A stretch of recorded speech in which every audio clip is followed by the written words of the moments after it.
ሰላም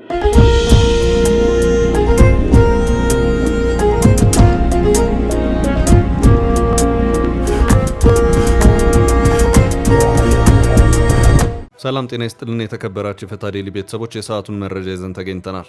እንደተለመደው አንኳር ጉዳዮችን በቅድሚያ በማስተዋወቅ ወደ ዝርዝሩ እናልፋለን። በአሜሪካ እስራኤልና ኢራን መካከል እየተካሄደ ያለው ፍልሚያ ዛሬም እንደቀጠለ ነው። በሰፊው ሲካሄድ የነበረው ለአስጨራሽ ፍልሚያ አሁን ወደ አንድ ጠባብ የፍልሚያ ስፍራ እየተሰበሰበ ነው። ይህም ቦታ በዓለማችን በቀን 20 ሚሊዮን በርሜል ነዳጅ የሚተላለፍበት የሆርሙዝ የባህር ወሽመጥ ነው። ኢራን ይህንን ቦታ ጥርቅም አድርጋ ከዘጋች ቀናት ተቆጠሩ። አሜሪካ ይህንን ቦታ ከኢራን መዳፍ ለማስወጣት እንቅስቃሴ በጀመረችበት በአሁኑ ሰዓት ኢራን ያልተጠበቀ የጸረ መርከብ የፈንጅ ቀበራ ስራ መስራቷ ተረጋግጧል። ፈንጅ ቀባሪ ጀልባዎቹ ለመምታት እየተደረገ ያለ አዲስ ፍልሚያም ተጀምሯል። ይህም በዚህ አካባቢ ሊካሄድ ከታሰበው ከባድ ፍልሚያ በፊት እየተደረገ ያለ ፍልሚያ ነው ተብሎለታል። ጥንቅራችን ይዞታል። ከፔንታገን ያልተጠበቀ መረጃ ተሰምቷል። አሜሪካ በኢራን በኩል የሚሰነዘረውን የሚሳይልና ድሮን ጥቃት አንኳሳና ሳንሳ ስትገልጽ የነበረ ሲሆን አሁን ላይ በጦርነቱ ከጠበቀችው በላይ ጉዳት በወታደሮቿ ላይ ማስተናገዷን የፔንታጎን መረጃ አመልክቷል። የመከላከያ መስሪያ ቤቱ 140 ወታደሮች ቆስለዋል ሲል ተሰምቷል። ጦርነቱን ተከትሎ በአሜሪካ ሕዝብ መሃል ከፍተኛ መከፋፈል እንዳለ የዳሰሳ ጥናቶች አመልክተዋል። 75 በመቶ አሜሪካውያን በአሜሪካ ግዛት ውስጥ ጥቃት እንደሚደርስ ስጋት እንዳላቸው ገልጸዋል። አሃዛዊ መረጃዎችን ያካተተ ዘገባ ይዘናል። በአሳዛኝ ክስተት በርካቶች ሕይወታቸውን ባጡበት ደቡብ ኢትዮጵያ ክልል ዳግም የበርካታዎችን የቀጠፈ አሳዛኝ ክስተት መከሰቱ ተሰምቷል። እስካሁን ባለው መረጃ የ30 ሰዎች ሕይወት ማለፉ ተረጋግጧል። የአሳዛኝ ክስተት የጥንቅራችን አካል ነው። ከፌዴራል መንግስት ጋር ውዝግብ ውስጥ የገባው የትግራይ ጊዜያዊ አስተዳደር በፌዴራሉ መንግስት በኩል የሚለቀቅልኝ የድጎማ በጀት በመቆሙ ከባድ ችግር ላይ እንደሆንኩ ይታወቅልኝ ሲል አስታውቋል። የድጎማ በጀቱ መቅረት ሰለባውኛለሁ ያለው የትግራይ ትምህርት ቢሮ አቤት ብሏል። ጥንቅራችን አጠር አድርጎ ከተመለከታቸው ዕለታዊ መረጃዎች መካከል ነው። የጅቡቲ ወደቦችና ነጻ የንግድ ቀጠናዎች ባለስልጣን ከባህረ ሰላጤው ቀውስ ጋር ተያይዞ ወደ ኋላ ተመልሰው የሚታሰቡ ተጨማሪ ክፍያዎችን ማገዱ ተሰማ። አጠር ያለ ዘገባ አክለናል። ባለፉት 18 ዓመታት በኢትዮጵያ ግዙፍ ሀገራዊና ዓለም አቀፋዊ ኩነቶች ሲያስተናግድ የቆየው ሚሊኒየም አዳራሽ በሚድሮክ ኢንቨስትመንት ግሩፕ ለታቀደው ሰፊ የመልሶ ግንባታና የማስፋፋት ስራ እንዲመች የማስፈረስ ሂደት መጀመሩን የተመለከተ ዘገባ ይዘናል። የዓለም አቀፉን የነዳጅ ዋጋ ጭማሪ ተከትሎም በኢትዮጵያ ነዳጅ ችርቻሮ ዋጋ ላይ ጭማሪ መደረጉንም እንመለከታለን። እስከ ጥንቅራችን ፍጻሜ አብራችሁን ቆዩ። የምንለቃቸው ዕለታዊ ትኩስ ዜናዎች እንዲደርሷችሁ ላይክ፣ ሼር፣ ሰብስክራይብ ማድረግ እንዳትረሱ። በተደጋጋሚ ገንብቶ በማስረከብ በደንበኞቹ የተመሰከረለት ዳኮርድ ሪል ስቴት አሁን ደግሞ በመሃል አዲስ አበባ ጀሞ አንድ የሚገኘው ሳይት ላይ ግንባታ ሂደታቸው 40 በመቶ የደረሱ በአንድ ዓመት ብቻ የሚረከቧቸውን አፓርትመንቶች ከ70/30 የባንክ ብድር ጋር አቀረበላችሁ። ባለ 1 መኝታ 80 ካሬ፣ ባለ 2 መኝታ 110 እና 118 ካሬ ከ623200 ብር ቅድመ ክፍያ ጀምሮ እስከ 1 ሚሊዮን ብር ከሚደርስ ልዩ ቅናሽ ጋር ይዞላችሁ ቀርቧል። ለበለጠ መረጃ 0911 057674 ወይም 0926 930578 ይደውሉ። ዳኮርድ በልዩነት የተገነባ።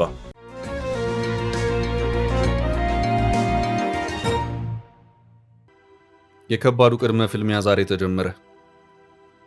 አሜሪካ፣ እስራኤልና ኢራን ቀናትን ባስቆጠረ ከባድ ፍልሚያ ውስጥ ናቸው። ፍልሚያው ሰፊ ጂኦግራፊያዊ ቀጠናን ባካተተ መልኩ የሚካሄድ ነው። ከተወሰኑ ቀናት ወዲህ ደግሞ በተለይ አሜሪካና ኢራን ኃይሎች በጠባብ ቦታ ከባድ ፍልሚያን የሚያደርጉበት ሁኔታ እየተፈጠረ ነው። ይህ ቦታ የዓለማችን እጅግ ወሳኝና ጠባብ የባህር ክፍል ከሚባሉት የመርከቦች መተላለፊያ መካከል ነው። የሆርሙዝ ሰርጥ በመባል ይታወቃል። በቀን እስከ 20 ሚሊዮን በርሜል ነዳጅ የሚተላለፍበት ነው። የመካከለኛው ምስራቅ ነዳጅ አምራች ሀገራት የነዳጅ ምርቶቻቸውን ለዓለም የሚልኩት በዚሁ የባህር ወሽመጥ በኩል ነው። 1/5 ወይም 20 በመቶ የነዳጅና ጋዝ ምርት መተላለፊያ ወሽመጥ ነው። በዚህ ወሽመጥ ዙሪያ ከሳውዲ እስከ ኳታር፣ ከኦማን እስከ ተባበሩት አረብ ኤምሬትስና ኢራን ቢኮለኮሉም እጅግ ወሳኝ በሆነው ጠባቡ ስትራቴጂክ የባህር ወሽመጥ ላይ የሚገኙ 3 ሀገራት ናቸው። እነዚህም ኢራን፣ የተባበሩት አረብ ኤምሬትስና ኦማን ሲሆኑ ኢራን የምትገኘው ከሆርሙዝ ሰርጥ የተባበሩት አረብ ኤምሬትስና ኦማን በተቃራኒ ነው። የሆርሙዝ ሰርጥ ለዓለማችን የኤነርጂ እስትንፋስ መሆኑን ግምት ውስጥ ያስገባችው ኢራንም በአሜሪካ በኩል የድብደባ ዛቻ በደረሳት ቁጥር ይህንኑ የባህር ወሽመጥ ጥርቅም አድርጌ በመዝጋት በነዳጅ ረሃብ እንድትሽመደመዱ አደርጋለሁ ስትልም ከርማለች። ጦርነቱ ከዛቻም አልፎ የምር ሆኖ ሲመጣም በእርግጥም ኢራን እንዳለችው አድርገዋለች። በአሁኑ ሰዓት የሆርሙዝ ሰርጥ በኢራን አብዮታዊ ዘብ ጦር ጥርቅም ብሎ መዘጋቱ የዓለምን የነዳጅና የጋዝ ገበያ ክፉኛ እያናወጠ ይገኛል። በዚሁ መስመር ከሚያልፈው ነዳጅ ከፍተኛውን ሸመታ የሚያከናውኑት ህንድና ቻይና ችግር ላይ ነን፣ የመፍትሄ አለህ እያሉ ይገኛሉ። በአሜሪካ የነዳጅ ዋጋ እየተተኮሰ ነው። በአንዳንድ ሀገራት የነዳጅ ክምችት እየተሟጠጠ ነው። ትራምፕም ከባድ ጫና ውስጥ ናቸው። ኢራን ይህንን የባህር ወሽመጥ ጥርቅም አድርጋ መዝጋቷ አጠቃላይ ዓለማችንን የነዳጅ ገበያ አዛብቶታል። ኢራን ይህንን የባህር ወሽመጥ መዝጋቷን የበለጠ ለማጠናከርም ጸረ መርከብ ፈንጂዎችን በባህሩ ጥልቅ ንጣፍ ላይ እየቀበረች መሆኑን የሚያመለክቱ መረጃዎችም እየወጡ ይገኛሉ። አሁን በዚቹ ጠባብ የባህር ወሽመጥ ላይ እጅግ ወሳኝ የተባለውን ፍልሚያ ማድረግ ግድ እያለ ነው። አሜሪካና እስራኤል ይህንን ቦታ ከኢራን ነጥቀው በእጃቸው በማስገባት የተዘጋ የመርከቦች መተላለፍ በነበረበት እንዲቀጥል ይፈልጋሉ። ኢራን ኑና አስለቅቁኝ እያለች ነው። አሁን እየወጡ ያሉት መረጃዎች ደግሞ ነገሩ ሌላ መልክ ይዞ የዋናው ፍልሚያ ቅድመ ፍልሚያ እየተደረገ መሆኑን እያመለከቱ ነው። አሜሪካና እስራኤል በዚቹ ጠባብ የሆርሙዝ የባህር ወሽመጥ ለመፋለም እየተዘጋጁ ባለበት ኢራን በፈንጂ ቀበራ ውስጥ የተጠመደች መሆኑን የሚያመለክት መረጃ እየወጣ ነው። ሲኤንኤን በአሜሪካ የደህንነት ተቋም ውስጥ በኃላፊነት ያሉ ያላቸውንና ግን ደግሞ ስማቸውን ያልጠቀሳቸውን ሰዎች ዋቢ አድርጎ ከሰዓታት በፊት ባሰራጨው መረጃው ኢራን በዚሁ ጠባብ የባህር ሰርጥ የታችኛው ወለል ላይ ጸረ መርከብ ፈንጆችን መቅረብ ጀምራለች። ይህም ጦርነቱን የበለጠ የሚያወሳስበውና እጅግም አደገኛ ነው ብሎታል። የባህር ውስጥ ጸረ መርከብ ፈንጅ ቀበራው ገና እየተጀመረ መሆኑን ያመለከተው ሲኤንኤን ይሄው ስራ እየተሰራ የሚገኘውም በኢራን ጀልባዎች መሆኑን አክሏል። በአሁኑ ሰዓትም ይህንኑ ጠባብ ግን ደግሞ ወሳኝ የሆነውን የዓለማችንን የውሃ ክፍል የሚቆጣጠረውም የኢራን አብዮታዊ ዘብ ወይም ሪቮሉሽነሪ ጋርድ መሆኑንም ሲኤንኤን አክሏል። እስካሁን ባለው ሁኔታ እስራኤልና አሜሪካ ይህንን ሰርጥ በእጃቸው ያስገቡበት ሁኔታ አልታየም። ኢራን ይህንኑ ጠባብ የመርከቦች መተላለፊያ ከመዝጋት ባለፈውን ደግሞ ጸረ መርከብ ፈንጆችን እየጠመደችበት ነው መባሉ ነገሩን ከድጡ ወደ ማጡ ያደረገው ሲሆን ይህ ጉዳይ በጭምጭምታ መወራት መጀመሩን ተከትሎም ፕሬዚዳንት ዶናልድ ትራምፕ በትሩዝ ማህበራዊ ትስስር ልጥፋቸው ላይ ኢራን እንዳታደርጊው በማለት አጥብቀው አስጠንቅቀውም ነበር። የበሰበሰ ዝናብ አይፈራም ያለችው ኢራን ግን ጆሮ የለኝም ብላለች። በርካታ ጀልባዎቿን አሰማርታ የተወሰኑ ቁጥራቸው ያልታወቁ ጸረ መርከብ ፈንጆችን በሆርሙዝ የባህር ሰርጥ ውስጥ የቀበረች መሆኑ የተረጋገጠ ሲሆን ፕሬዚዳንት ዶናልድ ትራምፕ ከሰዓታት በፊት በትሩዝ የማህበራዊ ትስስር ገጻቸው ላይ ባጋሩት ልጥፋቸው በሆርሙዝ የመርከቦች መተላለፊያ የባህር ሰርጥ ጸረ መርከብ ፈንጅን ለመቅበር ሲንቀሳቀሱ የነበሩ 10 የኢራን ጀልባዎችን በመምታት ሙሉ በሙሉ ያወደምን መሆኑን ስገልጽላችሁ በደስታ ነው ሲሉ አስታውቀዋል። የአሜሪካ መከላከያ ሚኒስትር ፒት ሄግሴት በተመሳሳይ መልኩ በኤክስ ገጻቸው ባጋሩት መልእክታቸው በሆርሙዝ ሰርጥ ውስጥ የተቀበሩ ፈንጆችን አነፍንፈን በርቀት በመምታት እያከሸፍናቸው ነው ሲሉም አስታውቀዋል። ትራምፕ ከትላንት በስቲያ በነበረው ጋዜጣዊ መግለጫቸው በዚቹ ጠባብ መስመር የሚያልፉ መርከቦችን ከኢራን ጥቃት ለመከላከል የመርከብ እጀባ ስራዎችን ልንሰራ እንችላለን ሲሉ ያስታወቁ ሲሆን እስካሁን ባለው ሁኔታ ግን በተግባር የታየ ነገር የለም። የሆርሙዝ ሰርጥ 166 ኪሎ ሜትር ርዝመት ያለው ነው። የጎን ስፋቱ እንደየቦታው እየጠበበና እየሰፋ የሚሄድባቸው ሁኔታዎች አሉ። የጎን ስፋቱ ከፍ ሲል እስከ 100 ኪሎ ሜትር፣ እጅግ ጠበበ ሲባል ደግሞ 39 ኪሎ ሜትር ነው። በዚህ ጠባብ የባህር ወሽመጥ ግን እጅግ ጠቃሚ በሆነው የባህር ክፍል 20 በመቶ የዓለማችን የነዳጅና ጋዝ ምርት ትራንስፖርት ይደረጋል። የመካከለኛው ምስራቅ ሀገራት ወሳኝ የተባሉት የነዳጅ አምራች ሀገራት በዚሁ አካባቢና ዙሪያ ተኮልኩሎ መገኘታቸው የሆርሙዝ ሰርጥን እጅግ አስፈላጊ የንግድ መተላለፊያ መስመር አድርጎታል። ኦማን፣ የተባበሩት አረብ ኤምሬት፣ ኳታር፣ ሳውዲ አረቢያ በአንድ አቅጣጫ ሲገኙ፣ በሌላ አቅጣጫ ደግሞ ኢራን በስፋት ይህንን ሰርጥ አስፍታ በመያዝ ታዋስናለች። የተባበሩት አረብ ኤምሬትና ቅድመ ጦርነት አሜሪካንን ስታደራድር የነበረችው ኦማን በአንድ አቅጣጫ ከኢራን ማዶ የሆርሙዝ ሰርጥ በቀጥታ የሚጋሩ ሀገራት ናቸው። የጦርነቱን መፈንዳት ተከትሎ ሁለቱም ሀገራት የኢራንን የድሮንና ሚሳኤል ዱላ ቀምሰዋል።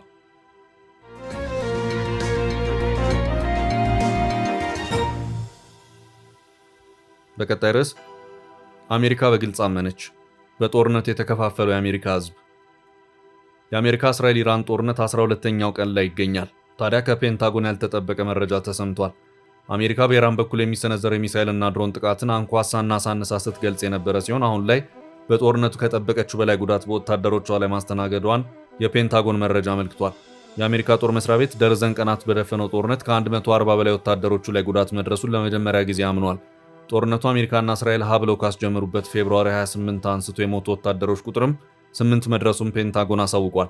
በጦርነቱ እስካሁን በኢራን ከ1300 በላይ ሰዎች መሞታቸው ሲነገር በእስራኤል ደግሞ ከ13 እስከ 18 ሰዎች መሞታቸው በተዘዋዋሪ የወጡ መረጃዎች ይጠቁማሉ። እስራኤል በኢራን ጥቃት የሚደርስባትን ውድመት መረጃ የምትደብቅ ሲሆን እያንዳንዱ ጋዜጠኛ በግል ስልኩ ያነሳው የውድመት ፎቶ ጨምሮ ለዘገባና መረጃ ለመጠቀም በቅድሚያ የእስራኤል ጦር ፍቃድ መቀበል ግድ ተደርጓል። እስራኤላውያን ውድመትን የተመለከተ ምስልና ቪዲዮ እንዳይቀርጹም ባልተጻፈ ሕግ ይጠየቃሉ።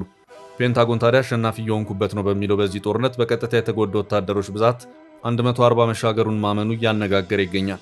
አብዛኞቹ ጉዳቶች ግን መጠነኛ ስለመሆናቸው ፔንታጎን የገለጸ ሲሆን ከእነዚህ ውስጥ 8 ወታደሮች ከፍተኛ ጉዳት አጋጥሟቸው ከፍተኛ የሕክምና እርዳታ እየተደረገላቸው ስለመሆኑ ገልጿል። ፔንታጎን መረጃውን ያወጣው ወዶ አለመሆኑም ነው የታየው። ሮይተርስ የውስጥ ምንጮችን ጠቅሶ 150 የአሜሪካ ወታደሮች መቁሰላቸውን መዘገቡን ተከትሎ ፔንታጎን ቁጥሩ በ10 ያነሰ ነው ሲል ለማስተባበል ተገዷል። በጦርነት የተገደሉ የአሜሪካ ወታደሮች ሁሉም በኩዌት ኢራን ባደረሰችው ጥቃት መሞታቸውን የመከላከያ መስሪያ ቤቱ መረጃ አመልክቷል። ፔንታጎን ጦርነቱ እንዴት እንደሚቋጭ ግልጽ መረጃም ሳይሰጥ የቀረ ሲሆን የእግረኛ ጦር ወደ ኢራን ማስገባት የሚለው አማራጭ ጠረጴዛው ላይ አሁንም ድረስ ያለ ስለመሆኑ ተገልጿል። ፕሬዚዳንት ትራምፕ ትላንት ከጋዜጠኞች ለቀረበላቸው ጥያቄም የእግረኛ ጦር ዘመቻ ሊሆን የሚችልበት እድል መኖሩን ገልጸዋል። ትራምፕ ዘመቻቸው በኢራን አዲስ ነገር እየገነባ ስለመሆኑም ተናግረዋል። የወታደሮች ጉዳትና ሞት ቁጥር ጨመረ። እንዲሁም የትራምፕ አስተዳደር የእግረኛ ጦር ዘመቻን ከጠረጴዛው አለማውረዳቸው ግን በአሜሪካ በትራምፕ ተከታዮች ዘንድም መከፋፈል የፈጠረ ጉዳይ መሆኑ ተመላክቷል። በአሜሪካ የተደረገው የህዝብ ፍላጎት የዳሰሳ ጥናቶች በርካቶችን የጦር እርምጃውን የሚቃወሙ መሆኑን አመላክተዋል።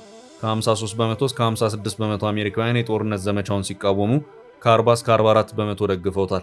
እግረኛ ጦር ወደ ኢራን ይግባ የሚለው ላይ ግን አሜሪካኖቹ የተባበረ ተቃውሞ እንዳላቸው ጥናቶች ጠቁመዋል። 74 በመቶ አሜሪካ ወታደሮችን ወደ ኢራን መላኳን ተቃውመዋል። በፓርቲ ደጋፊዎች ደረጃ በተደረገ ጥናት ሪፐብሊካኖች 84 በመቶ ጦርነቱን ሲደግፉ፣ ዴሞክራቶች ደግሞ 89 በመቶ የሚቃወሙ ናቸው። ከሁለቱም ያልሆኑ መካከል 60 በመቶዎቹ ጦርነቱን አይፈልጉትም። ጦርነቱን ተከትሎ በግል የሚደርስ ኢኮኖሚያዊ ጫናን ማለትም የነዳጅና ጋዝ ዋጋ መጨመር እንዳስጨነቃቸው የተናገሩ አሜሪካውያን 74 በመቶ ሲሆኑ ጦርነቱን ተከትሎ በአሜሪካ ግዛት ውስጥ ጥቃት ሊፈጸም እንደሚችል የሰጉ ደግሞ 77 በመቶ ሆነው ተገኝተዋል። 62 በመቶ የጥናቱ ተሳታፊዎች ትራምፕ ለምን ወደ ጦርነቱ እንደሄዱ በቂ ማብራሪያ ላይም ምክንያት አላቀረቡም ብለው እንደሚያምኑ ገልጸዋል።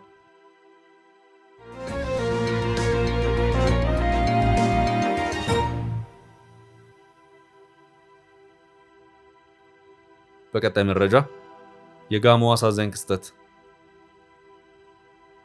በአሳዛኙ ክስተት በርካቶች ሕይወታቸውን ባጡበት ደቡብ ኢትዮጵያ ክልል ዳግም የበርካታ ሰዎች ሕይወትን የቀጠፈ አሳዛኝ ክስተት መከሰቱ ተሰምቷል።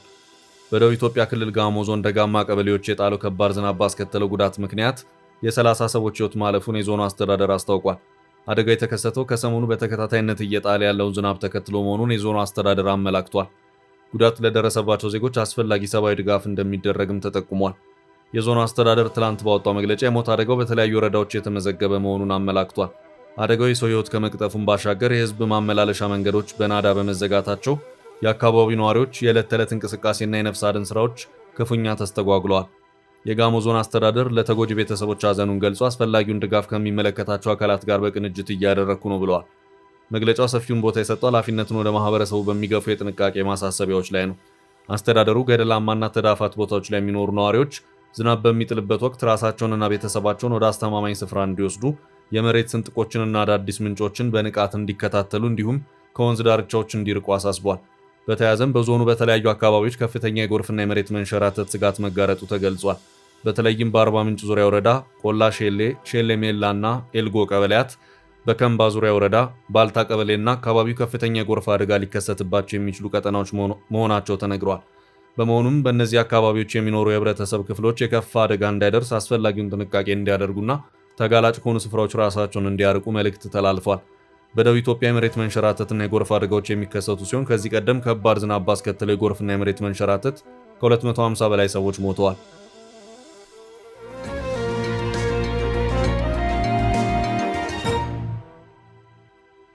በቀጣይ መረጃ የትግራይ የበጀት ውዝግብ።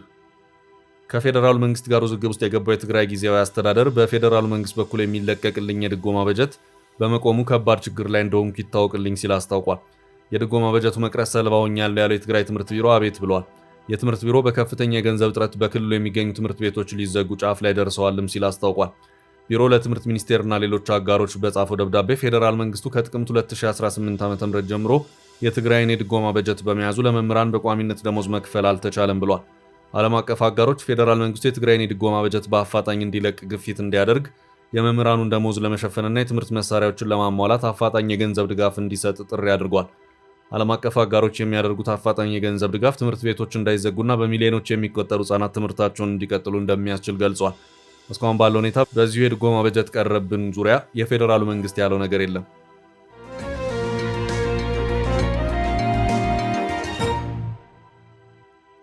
ወደ ቀጣይ መረጃ አለፍን።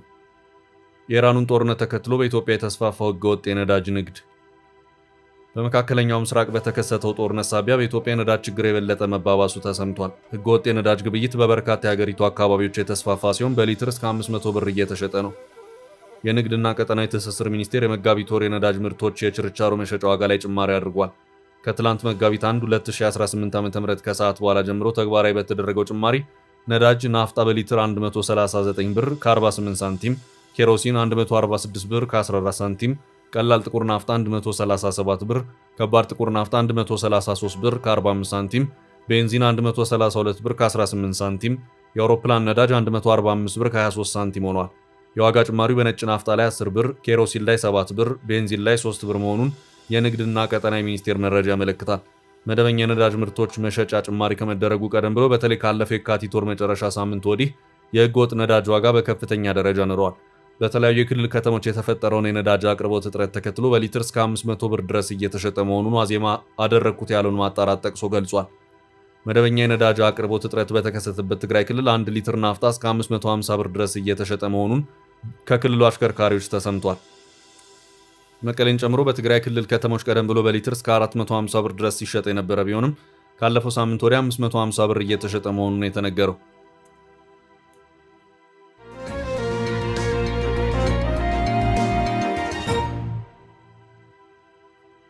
ወደ ቀጣይ ርዕስ አለፍን። ጅቡቲ ከኢራን ጦርነት ጋር በተያያዘ የወደብ አገልግሎት ክፍያ ቅናሽ አደረገች። የጅቡቲ ወደቦችና ነፃ የንግድ ቀጠናዎች ባለስልጣን ከባህረ ሰላጤው ቀውስ ጋር ተያይዞ ወደ ኋላ ተመልሰው የሚታሰቡ ተጨማሪ ክፍያዎችን ማገዱ ተሰማ። የባለስልጣኑ ዋና ስራ አስኪያጅ አቡበከር ኡመር ሃዲ ትላንት ባወጡት መመሪያ ይህ እርምጃ በዕቃ ባለቤቶችና በመርከብ ባለቤቶች መካከል ፍትሐዊነትን ለማረጋገጥ እንዲሁም የባህረ ሰላጤው ቀውስ ከመጀመሩ በፊት ለተከናወኑ ጭነቶች ወደ ኋላ ተመልሰው የሚታሰቡ ወይም ሬትሮአክቲቭ ተጨማሪ ክፍያዎች እንዳይተገበሩ የታለመ ነው በማለት ገልጸዋል።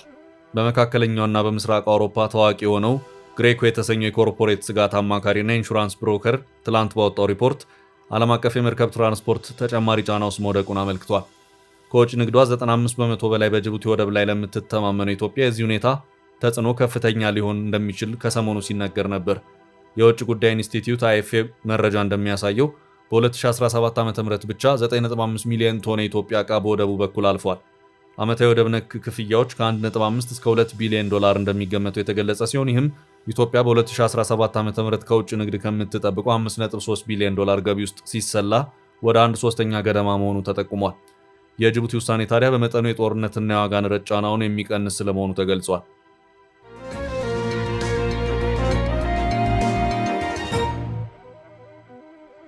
በቀጣይ መረጃ ሚሊኒየም አዳራሽን ማፍረስ ተጀመረ። በሚድሮክ ኢንቨስትመንት ግሩፕ ስር የሚገኘው ሚሊኒየም አዳራሽን የማፍረስ ስራ ተጀመረ። ባለፉት 18 ዓመታት በኢትዮጵያ ግዙፍ ሀገራዊና ዓለም አቀፋዊ ኩነቶችን ሲያስተናግድ የቆየው ሚሊኒየም አዳራሽ በሚድሮክ ኢንቨስትመንት ግሩፕ ለታቀደው ሰፊ የመልሶ ግንባታና የማስፋፊያ ስራ እንዲመች የማስፈረስ ሂደት መጀመሩን የካፒታል ጋዜጣ ዘገባ አመልክቷል። ይህ ታላቅ የአዳራሽ እድሳትና ማስፋፊያ ፕሮጀክት በዋናነት ኢትዮጵያ ለምታስተናግደው 32ኛ ዓለም የአየር ንብረት ለውጥ ጉባኤ ኮፕ 32 ዝግጅት አካል ሲሆን በቦታው ላይ ሞክሲ ባይ ማሪዮት የተሰኘ ግዙፍና ዘመናዊ ሆቴል እንደሚገነባ ታውቋል። በዚያስ አርኪቴክቸር የተነደፈው ይህ የመልሶ ግንባታ ፕሮጀክት ከመሬት በታች ሰፊ የመኪና ማቆሚያ፣ የላቀ ቴክኖሎጂና የተሻሻለ የእግረኞች ፍሰትን ያካተተ ሲሆን የአዳራሹን የማስተናገድ አቅምና ዘመናዊነት ይበልጥ በማሳደግ ተጨማሪ ጎብኚዎችን ለመሳብ ያለመ መሆኑን መረጃው አመልክቷል። የሚድሮክ ኢንቨስትመንት ግሩፕ ዋና ስራ አስፈጻሚ አቶ ጀማል አህመድ ቀደም ብለው እንደገለጹት ግሩፑ ለ32ኛው የዓለም የአየር ንብረት ለውጥ ጉባኤ ተሳታፊዎች የሚሆኑ 1500 አልጋዎችን የያዙ 5 ዘመናዊ ሆቴሎችን በአዲስ አበባ ለመገንባት በከፍተኛ ርብርብ ላይ ይገኛል። ከነዚህ መካከል በሚሊኒየም አዳራሽ ቅጥር ግቢ የሚገነባው ሞክሲ ባይ ማሪየት፣ በመሐመዲያ የመኖሪያ መንደር የሚገባው 4 ፖይንትስ ባይ ሸራተን እና በሸራተን አዲስ ቅጥር ግቢ ውስጥ የሚገነባው ሌላ ተጨማሪ ዘመናዊ ሆቴል ተጠቃሾች ናቸው። በተጨማሪም በቅርብ ወደ ሚድሮክ ቤተሰብ የተቀላቀለው ዋቢ ሸበሌ ሆቴል በአውቶግራፍ ኮሌክሽን ባይ ማሪየት ብራንድ ደረጃውን ጠብቆ ለጉባኤው ዝግጁ የሚሆን ሲሆን በአፍሪካ ህብረት አጠገብ የሚገኘው ዌስትን አዲስ ቀሪ ስራዎችም እየተጠናቀቁ ይገኛሉ።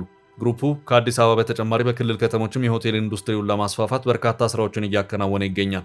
በዚህ መሰረት በጅማና በሐዋሳ ከተሞች 4 ፖይንትስ ባይ ሸራተን ሆቴሎች ግንባታ ላይ ሲሆኑ በባህር ዳር ከተማ ደግሞ 4 ፖይንትስ ባይ ሸራተን እና ፕሮቲያ ባይ ማሪዮት ሆቴሎችን ለመገንባት ዝግጅቱ መጠናቀቁ ታውቋል። ከዚህም ባሻገር ሚድሮክ በቅርቡ የላንጋኖ ሳቫና ሪዞርትን በግዥ የተረከበ ሲሆን ስፍራውን በማሪዮት ብራንዶች ስር ወደ ዓለም አቀፍ ደረጃ በማሳደግ ወደ ስራ ለመግባት እቅድ መያዙን ካፒታል ለመረዳት ችሏል። በ2000 ዓ.ም በኢትዮጵያ ሚሊኒየም አከባበር ወቅት አገልግሎት መስጠት የጀመረው ይህ ግዙፍ አዳራሽ በ20 ስኩዌር ሜትር ላይ ያረፈና በአንድ ጊዜ እስከ 25000 ሰዎችን የመያዝ አቅም ያለው የአገሪቱ ግንባር ቀደም መሰብሰቢያ ስፍራ ነው። ከታህሳስ 2018 ጀምሮ ሙሉ በሙሉ ሊፈርስ እንደሆነ ካፒታል ከዚህ ቀደም መዘገቡ የሚታወስ ሲሆን አሁን ግን ከታቀደበት ወራት ዘግየት ብሎ የካቲት 2018 መጨረሻ ላይ ተጀምሯል። በአዲስ መልኩ እንዲገነባ የተወሰነው ይህ አዳራሽ ለግንባታው የሚወጣው ኢንቨስትመንት መጠንና የሥራ ተቋራጩ ማንነት በቀጣይ ይፋ እንደሚደረግ ተመላክቷል። ፕሮጀክቱ ሲጠናቀቅ አዳራሹ ካለው ታሪካዊ ፋይዳ ባሻገር ለዘመናዊ ከተማ ልማትና ለዓለም አቀፍ ዲፕሎማሲያዊ ኩነቶች ምቹ የሆነ መሠረተ ልማት ሆኖ እንደሚያገለግል ታምኖበታል። ውድ ቤተሰቦቻችን ለዛሬ ያዝንላችሁን ርዕሰ ጉዳዮች እዚህ ላይ ቋጨን። ላይክ፣ ሼር እና ኮሜንት በማድረግ ለቻናላችን ድጋፋችሁን መግለጽ እንዳትዘነጉ እያልን ከሌሎች መረጃዎች ጋር ደግመን እስክንገናኝ